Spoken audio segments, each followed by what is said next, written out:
Hello everyone, कैसे हो आप सब। उम्मीद करता हूँ आप लोग बहुत अच्छे होंगे। और आज मैं आपको कराने वाला हूँ क्लास ट्वेल्थ का इंग्लिश की जो आपके फ्लैमिंगो का बुक है, ठीक है, उसके जो है आपके एमसीक्यूज़ कराने वाला हूँ। ठीक है, उसके मैं अभी एमसीक्यूज़ कराऊंगा सारे चैप्टर के। लेसन 1 का जो आपका है लास्ट लेसन उसका हो चुका है, तो उसका यदि आपने नहीं देखा है तो मैं डिस्क्रिप्शन बॉक्स में लिंक दे दूंगा, वहाँ से जाके आप देख सकते हो। ठीक है, एंड आज मैं कराऊंगा लॉस्ट स्प्रिंग का चैप्टर 2 जो है लॉस्ट स्प्रिंग का, उसका पार्ट 1 है ये एमसीक्यूज़ का। यहाँ पे मैं आज 12 एमसीक्यूज़ जो है वो डिस्कस करूँगा।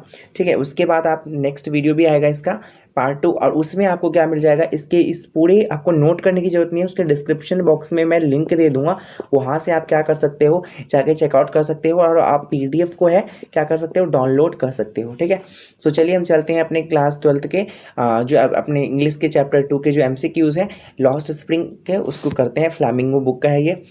ठीक है, तो सबसे पहला क्वेश्चन है, who is the author of the lost spring. ये बहुत ही प्रोबेबल क्वेश्चन है कि आ सकता है कि आपको ऑथर के नाम बताने हैं लॉस्ट स्प्रिंग के। तो मैं आपको रिकमेंड करूंगा आपके सारे चैप्टर्स, चाहे पोएम हो चाहे वो प्रोज हो, आपको सबका मतलब ऑथर के नाम याद होना चाहिए, और पोएम में आपके पोइट और पोइटेसेस के नाम याद होने चाहिए। ओके, सो ऑथर कौन है लॉस्ट स्प्रिंग के भैया? जेम्स बॉन्ड है? नहीं।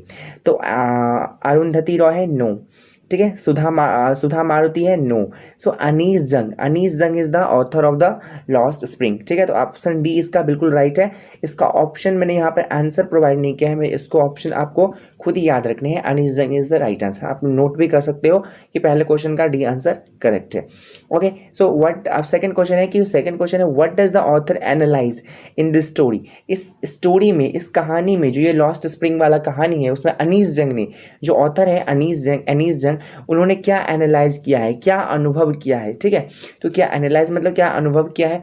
ठीक है, उसमें उन्होंने क्या एनालाइज किया है? क्या रिच पीपल को उन्होंने एनालाइज किया है? नहीं।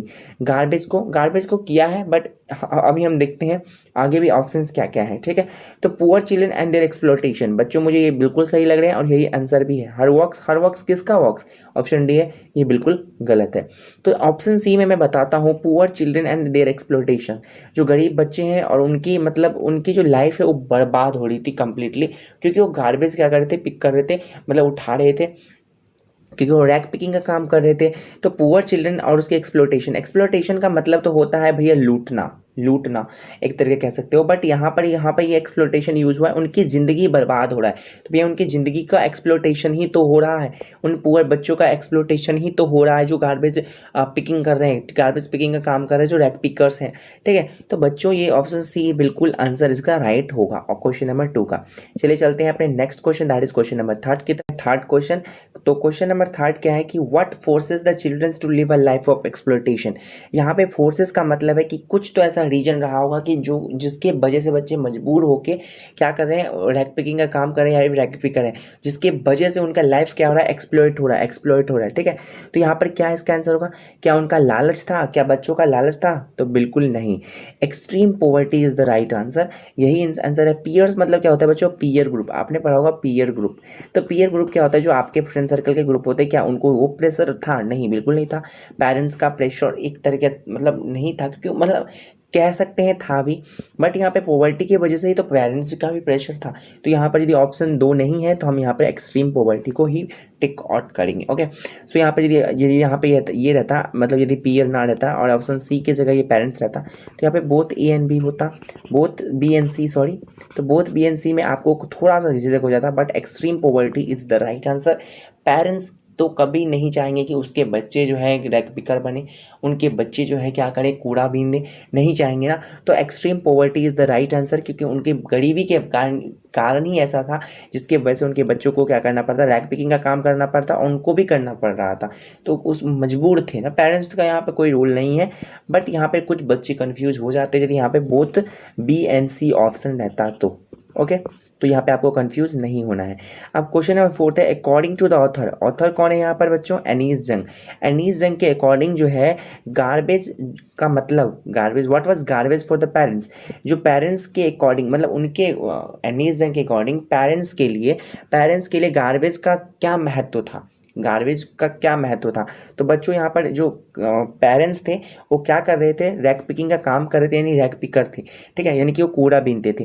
तो उनके लिए सिर्फ एक ही मतलब हो सकता है रीजन कि वो कूड़ा बीनना is the means of survival. Survival के लिए, उनकी ज़िंदगी व्यतीत करने के लिए, उनको 2 वक्त की रोटी मिले, इसके लिए वो क्या करते थे, गार्बेज। उनके लिए गार्बेज का मतलब इतना था।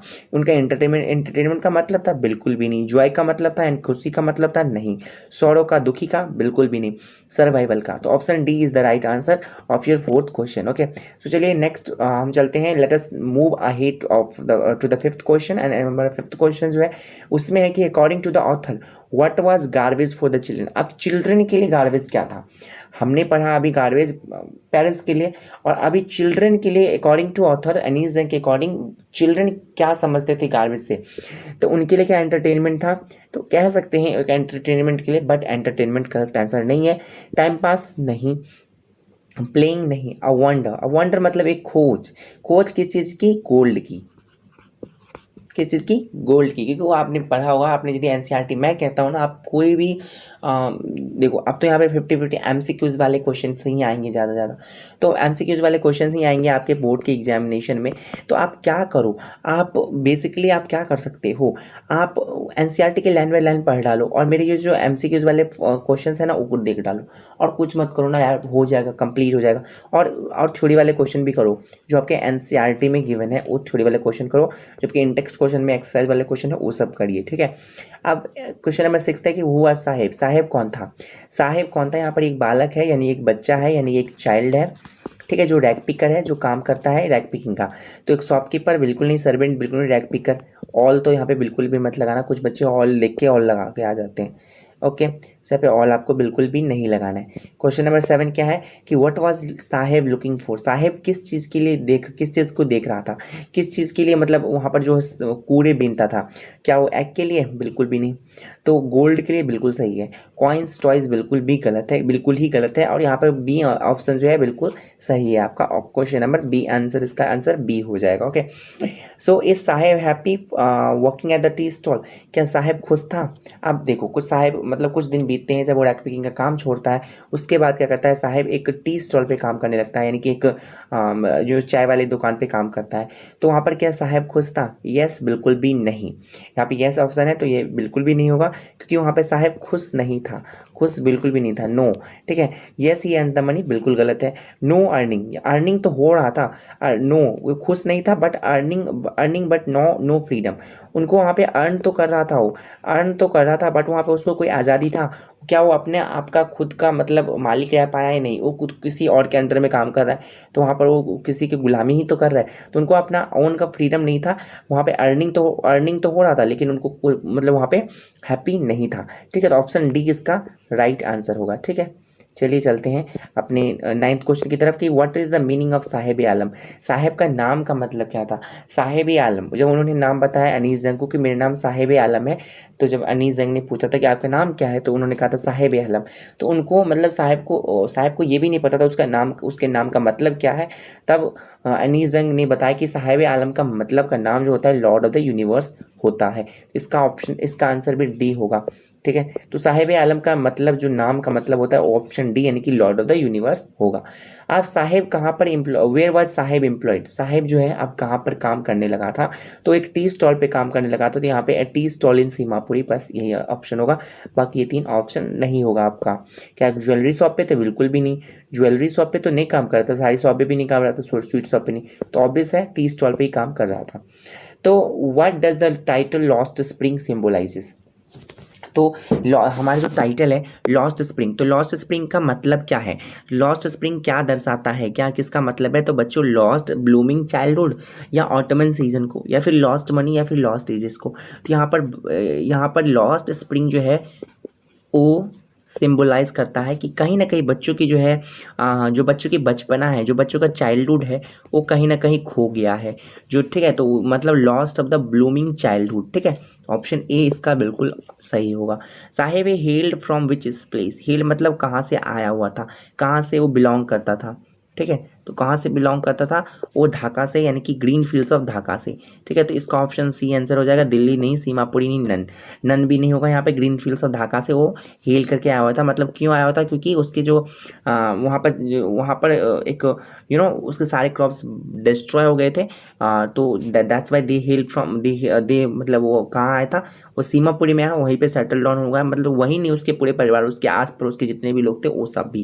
ठीक है, सो हमने 12 क्वेश्चन कर लिए हैं। 12 क्वेश्चन हमारे कंप्लीट हो चुके हैं और उम्मीद करता हूँ आपको ये वीडियो पसंद आया होगा। यदि वीडियो पसंद आया तो प्लीज़ मेरे चैनल को सब्सक्राइब जरूर करें और इसको ज़्यादा से ज़्यादा शेयर करें। ठीक है, शेयर करिए। एंड आप PDF इसको जो पार्ट 2 आएगा इसका, जिसमें कंप्लीट होगा मतलब ये चैप्टर, तो उसमें आपको मिल जाएगा इसका PDF। कोई भी टेंशन लेने की बात नहीं है।